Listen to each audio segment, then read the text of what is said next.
I'm Robin Watkins Davis. I'm 19 years old. Welcome to Blissed Conversations, the podcast. I've created Bliss to offer young people a diverse range of free videos and talks.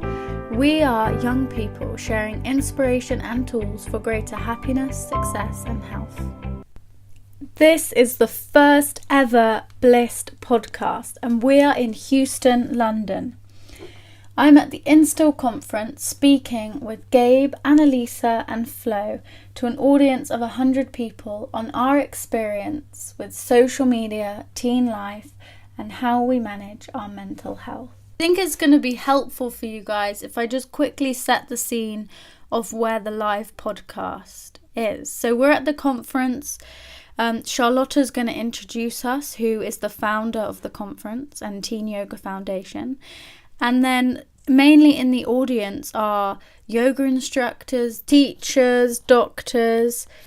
Okay, so hopefully now that's set the scene for you. So this is our fourth conference actually, and we're coming to understand what really works and what really is interesting to you. And of course hearing young people speak is kind of what we're about. The whole idea of empowering young people literally means giving people a space to say what they need and what they feel. And it was Nick's idea last year to invite Robin, who is an inspirational young woman who did my TTC when she was 16, to develop a group of young people to simply have a focus group and discuss what's important to them, and then have a platform to share that with people like you who could influence things for them.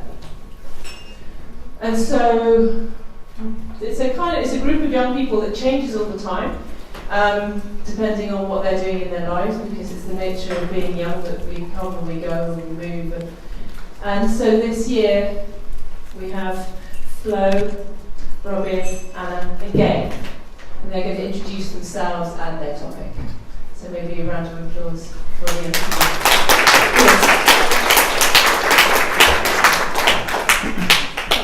Hi, I'm Flo, I'm 14 and I go to Robin's yoga classes, and I also teach a little club at my school. Hello, my name's Robin. I'm 19 years old and I got into yoga when I was 12, more meditation side, and then I came across teen yoga and I trained with Charlotta, and since then I've been trying to share yoga with young people. Hi, I'm Annalisa and I'm 14 years old. I've been doing yoga loosely for about 2 years, but fully for a year now because my mom's a yoga teacher, and that's how I really got into it. Yeah. Okay. Hi, I'm Gabe. I'm 18. I got into yoga pretty early last year, and it was one of the few things which helped me get through a difficult time. And I still do yoga on a semi-regular basis. Depends what's available, but yeah, we do get a lot out of it. Awesome, thank you. So, why are we here at this conference? Well,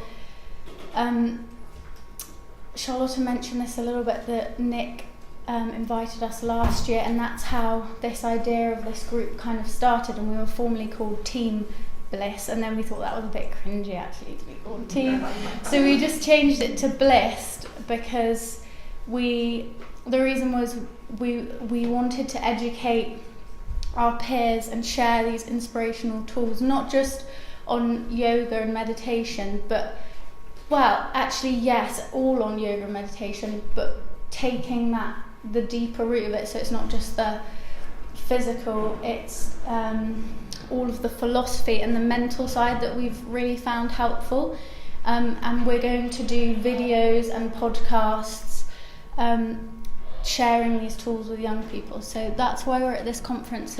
We want to make yoga more frequent, especially for young people, and explain what the benefits are. So we hope as a group And although we're quite small now, I hope that in the future we'll grow and there'll be a more diverse number of us, that by each sharing our experience of how yoga's helped us, we can then attract that audience of young people, because we all attract different people just by being different. So by sharing that story, we're hoping that other young people might find the practice more accessible.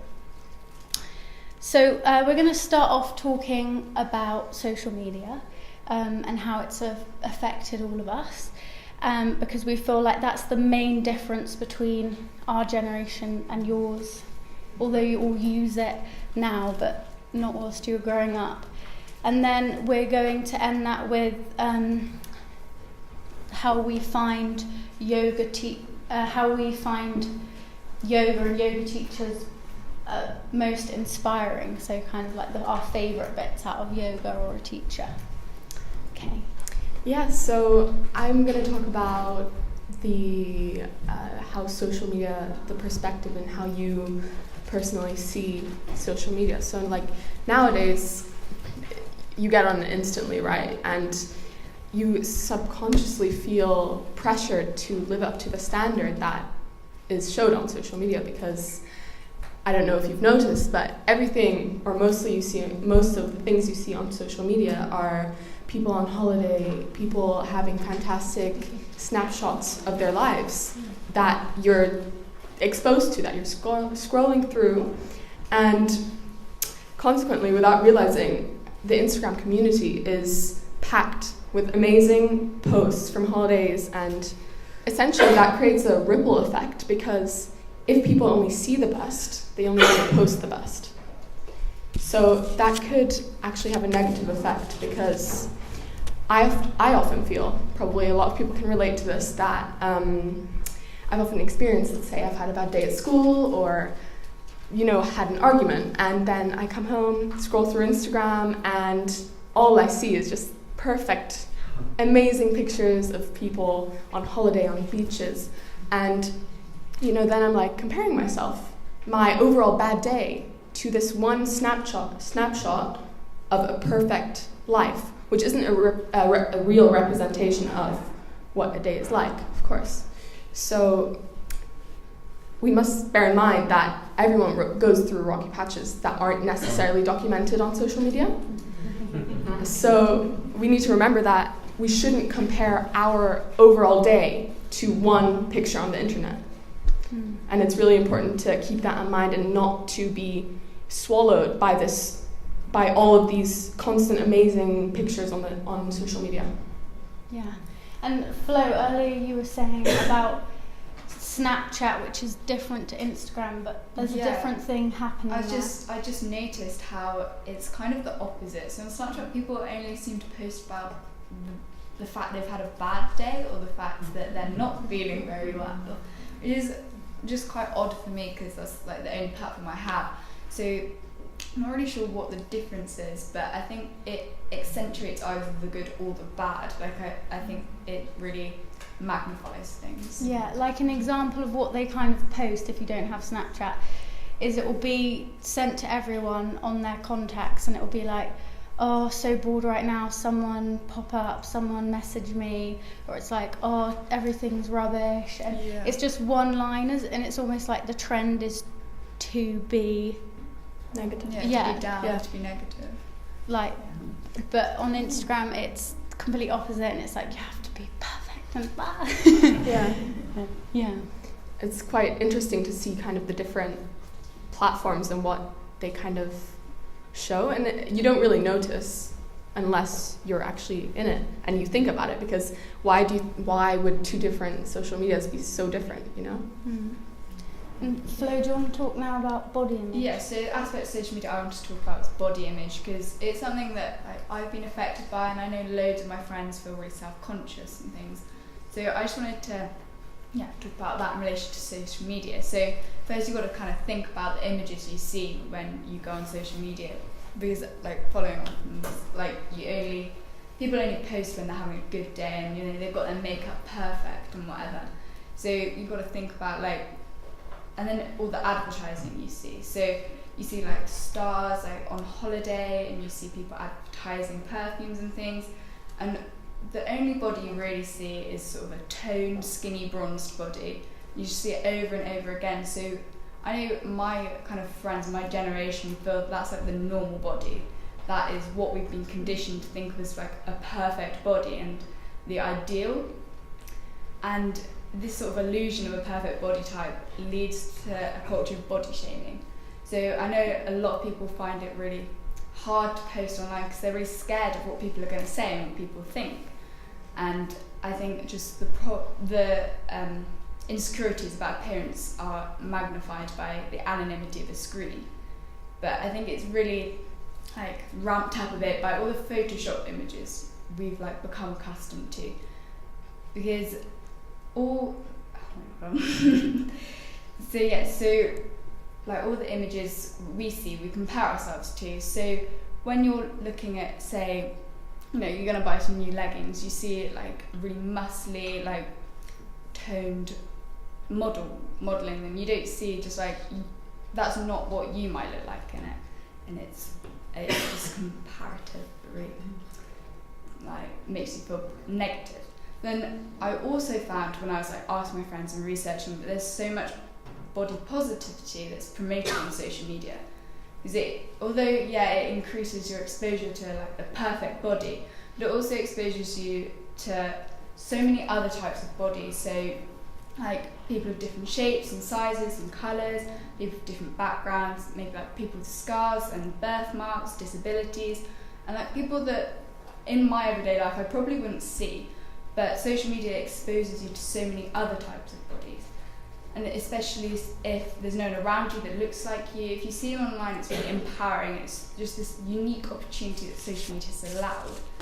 And so what I found was lots of advertisers are changing views as well. So although loads still use airbrush and underweight models, for example Aerie, which is like a really big like rising lingerie brand, pledged in 2013 to stop using Photoshop and airbrush to touch up their models.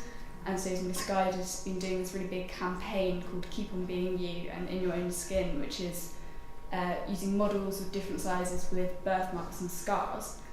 And I think this change is kind of like a shift in advertising where people are using models that look normal, like you and me, you know.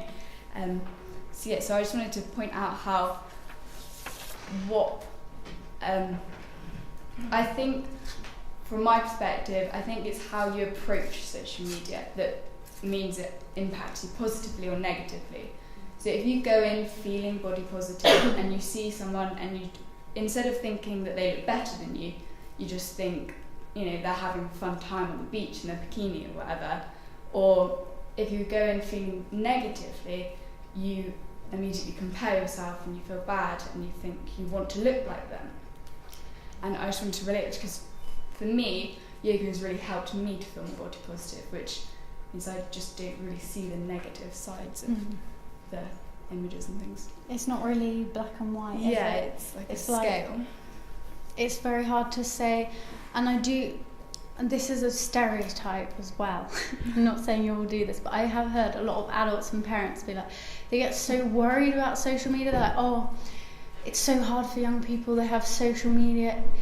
Well, we don't know any different, and it's not the end of the world. It's just it's how you use it. And I think we're going to talk more about this later, but we do really think that practices like yoga can help with social media. But Gabe, do you want to talk about your opinion of social media? Yeah. And the whole persona side of it? Yeah, so what happens when... it's interesting to think about what happens when your perceptions of people and people's perceptions of you, what happens when that is shifted online? And the answer is that you end up trying to curate a version of yourself, which is more often than not like fairly detached from reality. So as we've mentioned, like what often happens is there's cherry picking out all of the the best thing which happened in your life, the most positive things. Not always, not everyone does that, but there's a tendency towards that. And then that causes, at least there have been quite a lot of pressure to try and live up to that. And it's also just pressure, like if you have that, if you've been maintaining that, like to keep maintaining that is a lot of pressure. Even that, like let alone figuring out like, how should I appear? And often online you'll see trends like, this is what you need to do in order to get likes, in order to get, validation. And it's the unfortunate truth that often you have to curtail your personality or who you really are or what you look like or whatever little pieces of you which don't quite fit into a mold. You kind of sometimes feel a pressure to kind of get rid of that and to hide that. And that is not good for mental health. So obviously, as you said, there are ways you can go about that which are more positive and just, don't care, just try like being yourself as much as you can. But that is not always, you have to be courageous to do that sometimes. The thing is about yoga is that it's in a lot of different ways, but in a lot of ways the yoga is quite different.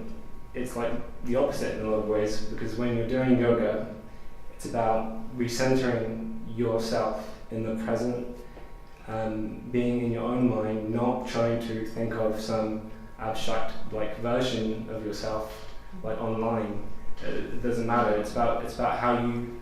It's just like your senses, how you're feeling in your body, and what's in your mind, and also just clearing out your mind. And it's good for your mental health. That's just one of the. I don't know. You get kind of what I mean. It's just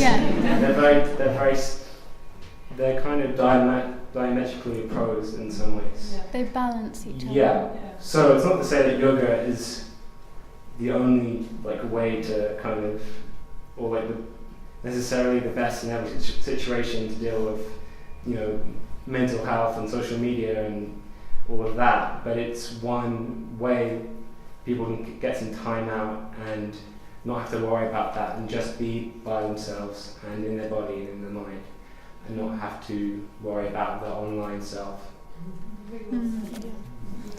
To add on to that, I think what you were saying about how yoga is kind of like grounding yourself and can keep you away from the pressures of social media, I think it's quite, in some sense, it's kind of contradictory, because yoga, obviously, to promote the yoga, you must use social media, right? I mean, that's how you kind of get it across to people. But in the same way, that's not what yoga's about. Yoga isn't about showing you, oh, look, I can do a headstand, It's about being grounded and being in a foundation. And, I mean, I'm sure all of you are aware of that. And now, a bunch of yoga teachers just post, them being really good at yoga. And that, I mean, again, comparing yourself to that, and that's not what yoga's about. But again, you must be able to promote your yoga. So it's just being aware of what you post and being aware of how that affects people. Because I think there's been a change, hasn't there, from where people our age, instead of thinking it's now hippie, we see it so much on social media and we think, oh, you have to be flexible, and it's like doing all of these crazy things, because it's like what Gabe was saying, and you haven't I don't think you mentioned this just now, but when we were practicing, you mentioned about how in the brain a chemical's released every time you get a notification. Yeah, that's another thing, notifications. Or likes. Yeah, or likes. These social media platforms, they're not designed to cater for your mental health. But they are made. Their companies are behind these things, and they rely on advertising, and they need you to stay hooked onto it. But they do still. They take into consideration psychology, and that means the little kind of pleasure you get when you get a notification when someone likes your photo, and you can get addicted to that, and people, we don't like to acknowledge that, but you can get kind of dependent on that, and you shouldn't be dependent on that, I think. I think what you're saying is really important for people to know, because we know we've been lucky enough from our yoga practice. I guess that's kind of freed us from this, so we can separate. But for lots of people that don't realise, it's like you were saying your phone's like your whole world, and when you're in that headspace, it's so hard to separate, and then you just constantly, you then change yourself. It's almost like you numb yourself down just so that you can get likes. So I've even found myself doing it. Instead of writing an emotional post, I'll just do one line with a nice aesthetic photo, because that's what performs well. But that's not necessarily what makes you feel good or what makes other people feel good. So I think it's just having that awareness. And one thing I wanted to just share about my experience of social media, because I use social media a lot. So I have personal accounts, I have my yoga accounts, because one thing is I really want to share yoga with young people, and I think it's an effective way to do it.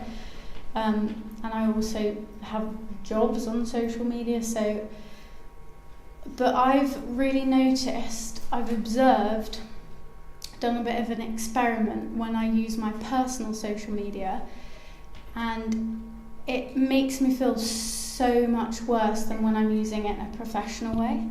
So when I'm using it personally, this is a very honest thing, but I'm just, to be honest, the reason I'm posting is probably almost, I guess, kind of showing off a little bit. It's like, look at me, look at my friends, look at this wonderful time I'm having. And you're worried about, because one thing that you can see on Instagram stories is you can see everyone who's viewed it, so you can then be like, oh, has that boy I liked seen it? And this is constantly going through your head, and without even realising. But luckily, because of meditation, I can be aware of my thoughts, and I can be like, oh, okay, Robin, maybe let's just have a detox day. Does it really matter if he's seen it? No. But seriously, it controls, like, you'll be like, oh, I'm just going to post a posy picture, and it's like constantly worried about who's seeing it. But then at the same time, it's also like you're wanting to document it, so it's like a photo album. The only difference is that everyone is having their opinion on it. Whereas then using it professionally, I've actually found it highly beneficial. I feel like I have a community behind me. On Thursday, I was having a day where I just was doubting absolutely everything I was doing, and that's normal. But I normally don't share that on social media. But I normally just say, look guys, I'm here at this conference, hey, look at this, oh, I'm so happy today. But I thought, no, I'm going to share that I'm feeling really doubtful right now, and I did. And the response was so much bigger than if I was posting the high. I had people who never even spoken to before messaging me being like, oh, don't worry, I have that day too, I'm here for you, let's talk. Or some of my friends actually said, I'm so pleased you shared that, it's such a relief. I was like, geez, okay, I'll do it more often. So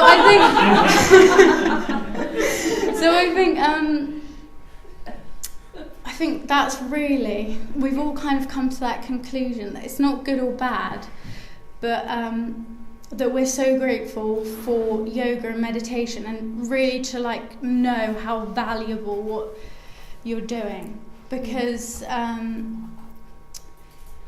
it's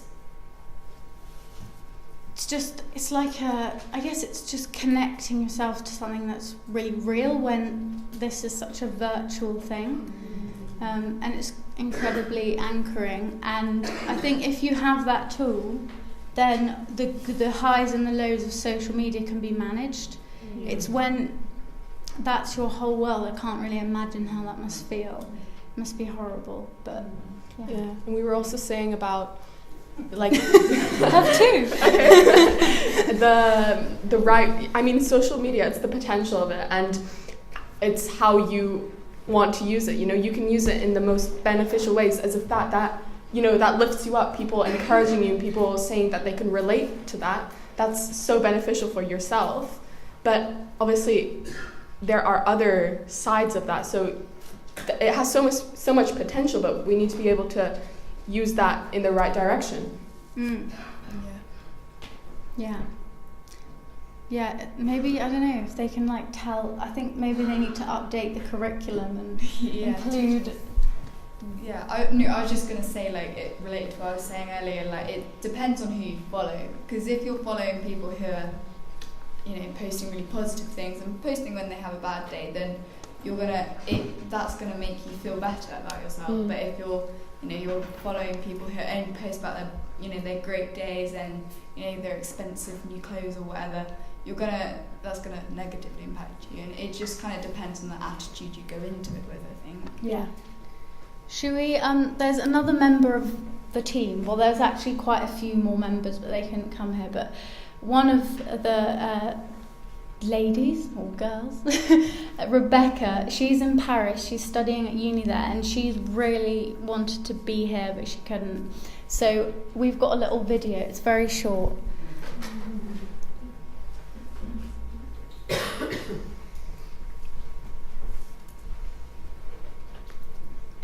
Are you sure the sound's going to work? I think so. Which bit of sound coming up? Speakers. Sorry, I didn't know. Don't worry. Well, while we're waiting to load, there was... Full screen game. Yeah, well, okay. There's one thing that I really wanted, well, we really wanted you guys to walk away with. So, social media cannot be boxed into good or bad. It has both qualities and everything in between.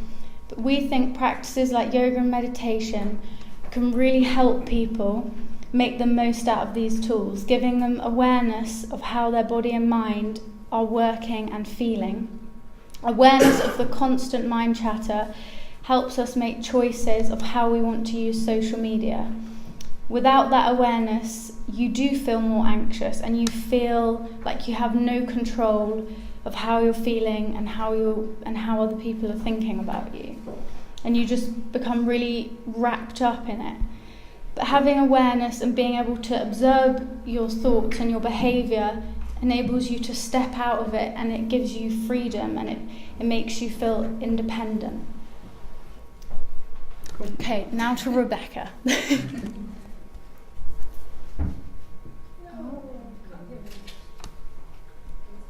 this one. Yeah.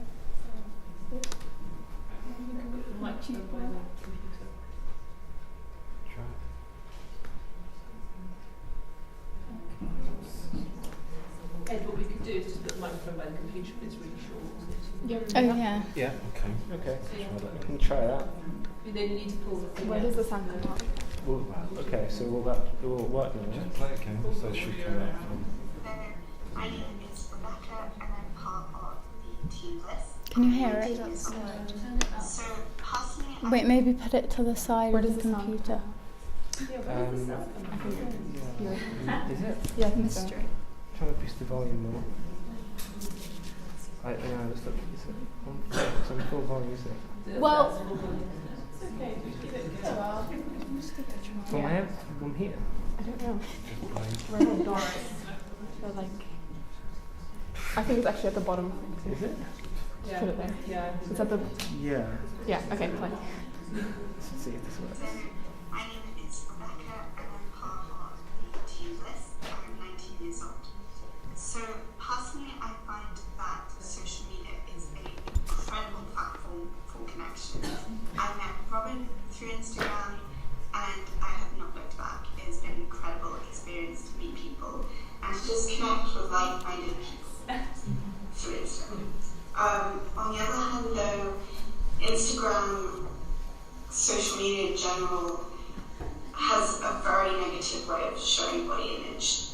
You see these people, as a young person, I see these people who are all photoshopped, and I look at myself and I think, why am I not like that? Why am I not perfect? And we think of this whole idealization of perfection because of these photoshopped images we see on Instagram. And it is incredibly sad. There's a rise in body issues, mental health, everything, because of the fact that people post things on Instagram which isn't real, and we have this whole contrast between what is real, what isn't, and we're trying to live up to that. And I really want people on Instagram to just show themselves, no matter how curvy you are, no matter how skinny, anything. What is life should be shown on Instagram.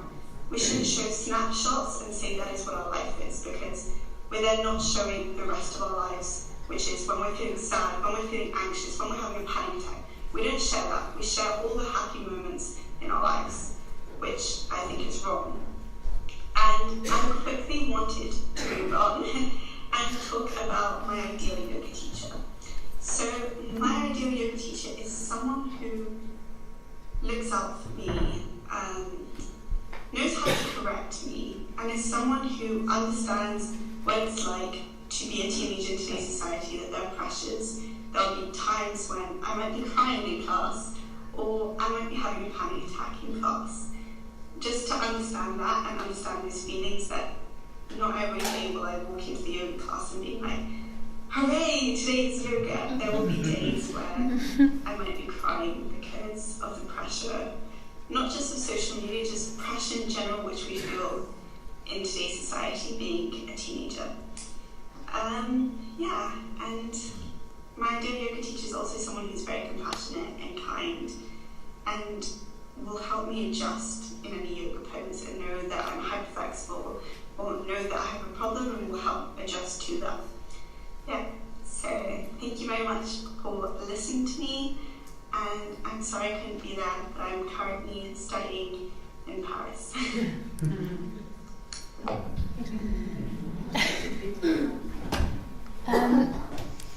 Do you guys want to add a little bit about what you think an ideal yoga teacher? I don't know if I like that phrase, but yeah, what do you love about yoga as a teenager? What, yoga or yoga teacher? Which one? Either. I think yoga is just very unique compared to a lot of physical activities, because it isn't about trying to compete with other people, and it isn't about even necessarily I feel like it's got a more mindful dimension to it, and you can play a bit by your own rules, but it's not a game either. So I think it's something that it's a tool to help you, not just your body, but also your mind. And sure, you can get that through exercise, but I think there's a unique experience. I can't quite exactly put my finger on like how I would describe it, but I think it is a thing that I think more people my age should at least try and give it a go and see if they get benefit out of it.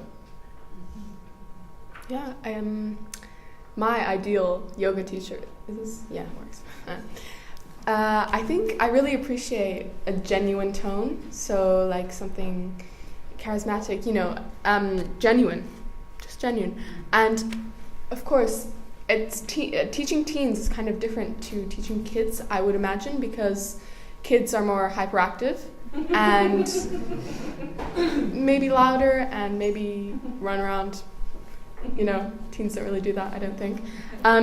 Therefore, kind of, you'd need more of a patronizing tone to kind of, okay, sit down, thank you, be a bit more so they can fully understand what you're getting. But because teens aren't directly small children. They're not adults either.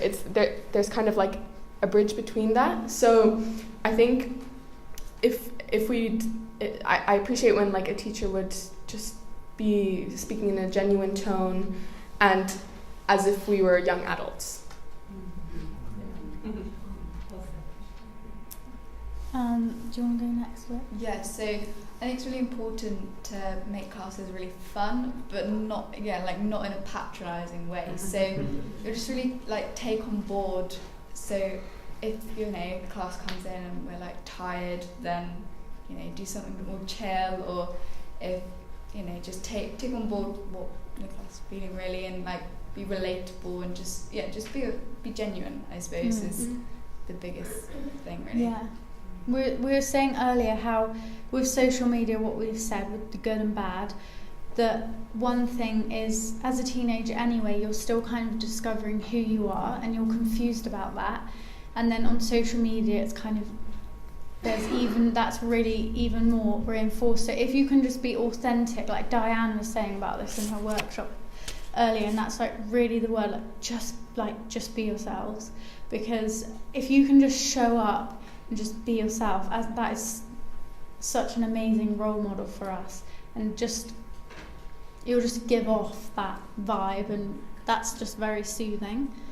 So I don't think you have to feel like you have to get the teenage jargon, or sometimes I find that a bit cringy. I'm a bit like, oh, okay, yeah, just be who you want to be. It's like the, hey guys, so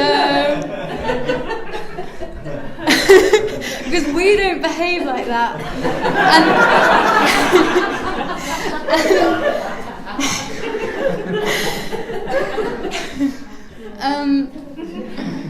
and yeah, so and also when I did this retreat earlier on in the year, and we had like people in their 60s and also teenagers, and they both loved getting to know each other, and I think that's really powerful. So even if you're a really old yoga teacher wanting to teach teenagers, I don't think that's a barrier, because it's like, because that's really you. Like on my teacher training with Charlotta, I'd spend my weekends hanging out with 50-year-olds, but it was like,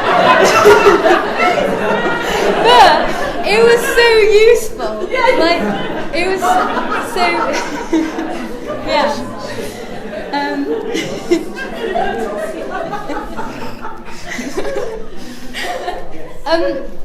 It's a good point, Robin, because many people come to the teen yoga course and say, well, I'm already 50, maybe I'm too old to work with teenagers, and I actually think that's not the case. No. It's a really good point. I don't think it, yeah. We're laughing with you. Yeah. I guess it also gives you more insight. There's just more perspective, I guess. So you just learn more. Yeah, keep going, Annalise. This is great. That's all. Thank you. Just looking at the time, I think Flo has done. So you actually started this survey last year. Yeah. And it was more just about yoga, but it's changed now. So for last year when we did the survey, when we did the conference, I wanted to send out just a little survey to just sort of people in my year, just to find out what they thought yoga was, because I didn't know what their misconceptions might be. And then it's kind of developed over the year. So we've got 426 responses so far. And how many days has it been out? Like a week, maybe? Maybe even less, like than 3 or 4 that. days. Wow. 5 days. 5 days. Yeah, so that's quite. Admittedly, they're probably all from my school, so it's not finished yet. I've got to send it out to some more people, but yeah. And it's on the Wired platform, isn't it? Yeah, so hopefully we should get some response from different countries, different age groups. And the Wired platform, if you want to know more about that, talk to Nick, because it's basically getting young people to use their voice, and it's across loads of different countries. So yeah. Yeah, so we've got some of the results if you want to they were about these. These are just they were. Okay, so it's about mental health and social media. So 80% of people said that they knew someone under 25 that had been affected by mental health. So I think that's quite a big percentage, especially as that's like, that's mainly people I know. So I'm gonna carry on. So this was, would you say you knew how to take care of your mental health? So 100% was strongly agree. So mainly it was kind of okay, not sure, which I think it's made me better than it was, but that's not a lot of people who strongly agree that they know how to take care of themselves. So that's again, do you feel supported? That's sort of 50 something. So that's again only half kind of sort of just sort of okay. And then so the majority of people strongly agreed that social media affected their mental health. I just think that's, especially with what we've been talking about, that's like a big number. I think it came to like 94% of people were saying that it did. Flo, do you extract from that they mean it affects them badly? Yeah, it was. Yeah, and then again, it pretty much the same amount strongly agreed that they worried what people thought from social media. And then just like I thought it was a bit odd, like they agreed less that they should receive education on the negative effects of social media, which is a bit odd. No, but doesn't that say that they do believe that? Because 70% says yes, I think people should receive education. It's on a scale, so it's so more people do think 100. they should. Yeah. But it's surprising that seeing as nearly 90% said it was affecting them negatively. They strongly agreed, and then this is like middling agree. Okay, right. But maybe lots of people skipped that because they just don't have a clue. No one skipped that. Oh. That's even weird. Okay. Yeah. Something about the type of education, just using the word education. Yeah. People think, oh, my teacher in school is going to now tell me something about this, versus having a group conversation with other young people would be a very different type of education. That's true. Definitely. Yeah, there's a point there, like, what do they understand by education on the negative impacts? Because in other forums, there's been resistance to being told. Being told how to deal with social media. They feel more that they should be able to find their own solution. Discover, And I guess our PSHE lessons are pretty interesting. So I think there's sort of a barrier between people wanting to listen to advice, which, although no one wants to be told what to do, it's potentially would be quite helpful. Maybe the word could be support instead of education. Yeah. That might be seen slightly differently. Yeah, maybe it's true. Okay. Yeah, so this was just looking at the main benefits of social media. So I can't see what the it says but it was most people socialising. So over 70%. Yeah, so socialising is the main one. Yeah, and then just move on. And then so there's also a lot more varied, which I thought was quite interesting. So it was mainly people didn't like that it was addictive, and that they were comparing lives, which is things that we've already talked about. And then there was bullying and abuse was the next one. Do you want me to take over? Okay. Can you go to the next slide, please? Yeah. So, have you ever done yoga? So now we wanted to try and link in yoga with social media and mental health. So most people had. And the next one.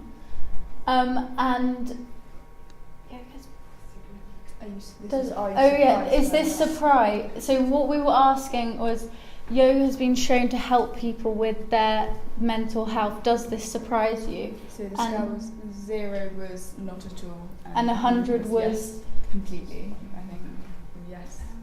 It surprised me. So most people were surprised. They were. Yeah. They were surprised that it helps them. Yeah. even because though I guess most people tried think, I think most people, because there were other questions about what yoga was, and most people just thought it was physical. So, and I get this a lot when I'm saying to my friends, like, yoga's changed my life. They're like, well, I just don't really get how, Robin. I'm sorry, it's just stretching, but it's not. I think that message still needs to be put out into the world. And then, quite a lot of them would use yoga to manage their mental health. Yeah, but then it's not the same amount that like have tried it but like it, which is Okay. And then the next slide. Is there a next slide, or is it finished? Okay. So that was the survey. So that very much kind of ties in with what we've been saying. Yeah. So because it's just been launched, we're going to get loads more respondents. And if you could, it's on the Teen Yoga social media. But also we're going to give you all these business cards that have our new group social media, and we're going to put it up on there. So we'll give you one of those, and Robin, you can put it in the Teen Yoga. And the Teen Yoga, I think it's already on there. So then you can get your students to fill it out, because the more places that fill it in, the more people, the more accurate it's going to be. Very accurate. Yeah.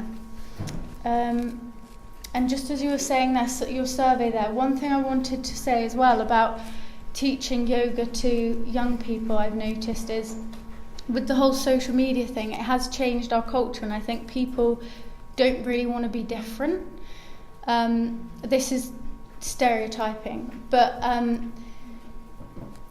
so when you're teaching yoga, I think just be really mindful of that. Like, even bare feet freaks people out our age. Or like, you probably already have observed this, but it's just little things like that where at first, to get them in, try to make it really normal, and then but then the power of it is then as they keep coming, then try and break those boundaries down, because it is good to realise that it's just a bare foot, like, you know, you don't need to freak out about it. But at first, I would say if you're going to go into school and deliver an assembly or something, just be mindful that, yeah. I agree. Does anyone have any questions?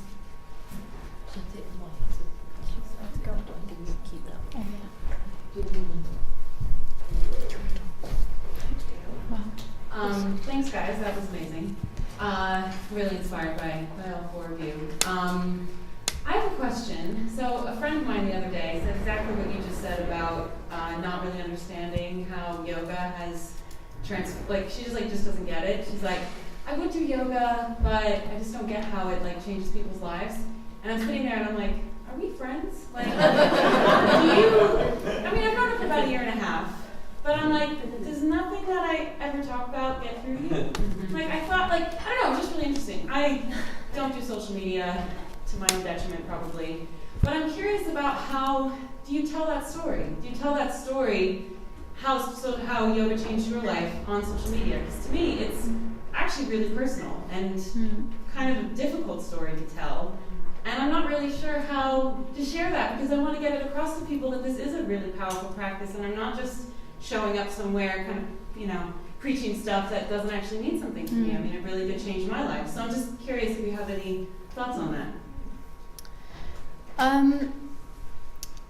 I do share my yoga story a tiny bit, but I think that's why we're all really wanting to do this, which is just a card right now, and it's just a social media account, but behind it is the idea that we want to inspire and uplift our peers, and we want it to be young people talking to young people, and so it's just more relatable. And so I think, like what you're saying there is, I realise when I'm teaching yoga myself as well that I'm not necessarily really teaching the whole transformative part of yoga. So I think maybe these videos could be a way of getting that story out to people, that it can make a difference.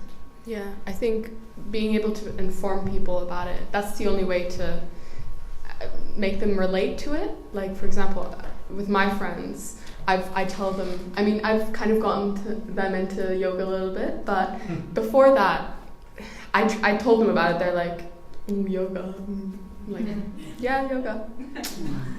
But it's kind of, you really need to inform them before, like, that's the only way to get the message across, right?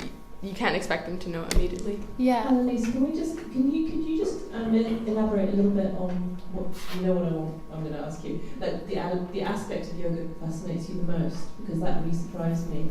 I mean, when I met you first time The Simon at the House. Simon House What I told you before. Yeah, What did I tell you before? No, it's quite unusual. I mean, basically Jessica took Annalise to Simon House's talk on the Dark Night of the Soul, and then Annalise went to see him again, didn't you? Yeah, and I think something grabbed you about the philosophy of yoga, actually, rather than the asana, and I think that's very unusual, and I think people here might find that interesting, just even a sentence about that. I wasn't really expecting anything. I was just, my mom said, we're going to this talk. I was like, okay. And there was an open mind, and I was like, you know what, why not? And I went there, and it's just so fascinating, all the things that I don't know that I'm experiencing and learning, and such like a different point of view of things. And I feel like it's so beneficial to be able to understand that, because often people have one point of view, and that point of view cannot be changed. There's a barrier, but I think it's crucial for people to be more open-minded and to be able to accept and learn new things. I have a question over here, Natasha.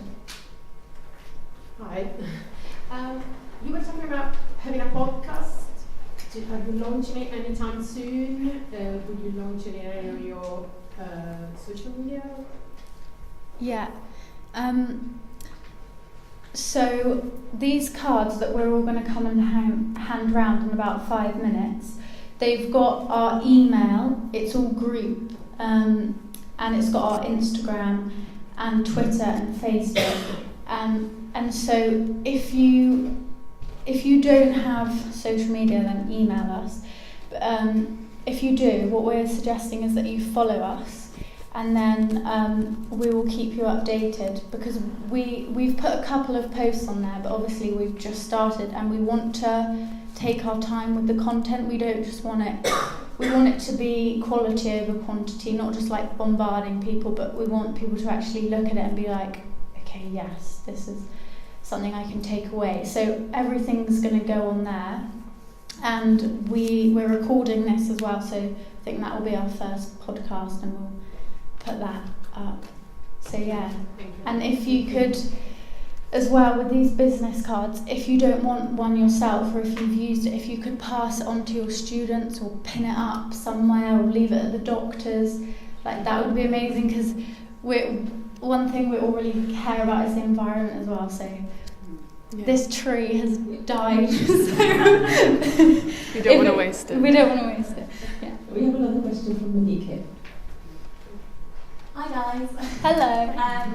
I spoke to you a little bit earlier, but I just wondered whether you would like to come into my school and talk to my pupils about what you're doing, and that would be amazing. Because I was talking earlier to a couple of people about I'm going to go in and go to each form group and do some chair yoga just to kind of like start it off. I already have little classes I do. But someone said to me in the staff room, you should do an assembly on it, you'll be fine. And I'm thinking, no, I really don't want to do that, but I'd love it if you want to come in and relate to them, because you are a similar sort of, well, they're younger than you. Actually, no, they're not, 14, yeah. So I just, if you would like to come into my school, you're very welcome. What do you guys think? You don't have to decide. I say an invitation. yes, 100%. But also we can. This is the thing with the this is not an exclusive group. So if you have students that want to be involved, like for me, I'm just like, yes, the more the merrier. We especially want more guys. Like We also do have a guy called Asher, but we want more, especially we want some like 12, 13-year-olds, and we want people from slightly different backgrounds as well, different race. It just, yes, the more the merrier. And then we have Juliet. Yes, hi. I'm not teaching young people yet. I've just done Charlotte's course recently, so I really appreciate your insight and your feedback. And I just wanted to know if there was a specific technique or something that you'd learned in a class that you found particularly useful and that you could take away and do in your own time, maybe meditation practice or breathing, or whether there was one specific technique that you'd learned in a class and then you could take away and do yourselves. Yeah, so I'd say like a body scan you do at the end, because I find it really good to relax. Like if I can't sleep or I'm really stressed, just go through each body part. But also a lot of my friends and people, because I run a little club in my school, a lot of people have come up and said that that was their favourite bit, and they've come and told me about when they've used it, when they were stressed about something, or they've, even if they've only been once, they've like taken that part away. So I think maybe like that, or a specific relaxation thing, I think people find really useful. Specific thing, I'd say in meditation, just watching your thoughts and just constantly going, oh, that's interesting, that's a thought coming back. Because for me, like naturally, my head is just always so just to have that like coming back is just so useful for everything and for exams as well. I think if you can like teach your students and put it really into like real life terms of this meditation practice, what it's doing is it's bringing you back into like the present moment, anchoring, because for exams that is so incredible when you've got all of this thing and you're going, oh my god, what if I fail, and then you can just go, no, I'm just going to take one stage at a time. I really think, personally, I really enjoy Yoga Nidra, and it's just the best thing. Because, like, it's equivalent, 1 hour is equivalent to 4 hours of sleep, is that right? I heard that. And I think I do it less in lessons, but I should probably do it more because it's just so good. And for waking up and for going to sleep, like, double whammy. I'm trying to remember the name of it. It's where you quickly inhale a lot of air and then you hold it. I don't know, I can't remember what it's called. Is it Kapalabhati? It might, or it is may it or may like not be. pumping of your stomach? I think yeah, you do that as well, yeah. Like that was a fairly new thing I did. And that's pretty good. And like you feel refreshed, and yeah, you feel like oh, I'm actually awake now. So yeah, it's good. Okay, so we have a question from Carolina here. Hi guys, it's really great to hear you talking. I could hear you talking for ages, really. So thank you so much, and thank you for doing what you're doing, and I'm sure it's going to be super successful, so I wish you all the best with that. My question really is, if I have a chance to go to do an assembly in a school, which I'm, like you, petrified of it, what would you like to hear in that 10 minutes that I will have to give you what I have to offer? Wow, that is a big question. I think this isn't like a specific point, but I think something that's quite useful is not to overload them with too much information, because is school kids a presentation for school kids? Yeah. I mean, school kids have enough information throughout their day already, so I think it's just like drawing them in and making them interested over just telling them this is good, this is good, this is good, you know, is selecting the good points. That's my advice. I've found when I've gone into schools to do an assembly and I'm talking about it, I'll get one new student, but if I go in and I actually show them, I was just about to say that, like a meditation or yeah, something. True. Yeah. So and then is it better to do those 10 minutes at practice? rather than- yeah, I reckon. But then you could maybe end it with, here's a couple of scientific things, especially if they're older students. Like, if you could relate it to like biology somehow, or if it's sporty people, then could you be like, England's rugby team, here's some pictures of them practicing, kind of stuff like that makes them go, oh, it's not something my mum does, like it's actually, because they won't know that it's in the NHS or anything like that, because they probably won't, like they won't be following those people on Instagram, they won't be reading the papers, so if you can like educate them on that, I think that would hook them. Any of the students in the assembly to demonstrate? Would you ever ask that? You could do, but the one thing, it depends like on your group, because some people might love that, but then also again like super careful about confidence, and people like I used to purposely fail on sports day because I didn't want to even pick up a certificate. Like just the idea of standing up in front of people to pick up a certificate was just like unbearable. So I guess it depends on the audience, but I think it's people our age don't really want to stand out in front of the same people. I think it's more of kind of being on the same page. Nobody really wants to be like, oh, look at me, I'm the best, you know, if they can do the posture, for instance. So. What tends to work best when I've done it is exactly as Robin was saying there, that you do a little practice with the whole something, and then you underpin it with some facts. Simple as that. It could be chair, it could be breathing, it could be visualization. So we've come to the point to say thank you to Blist. What a fantastic presentation.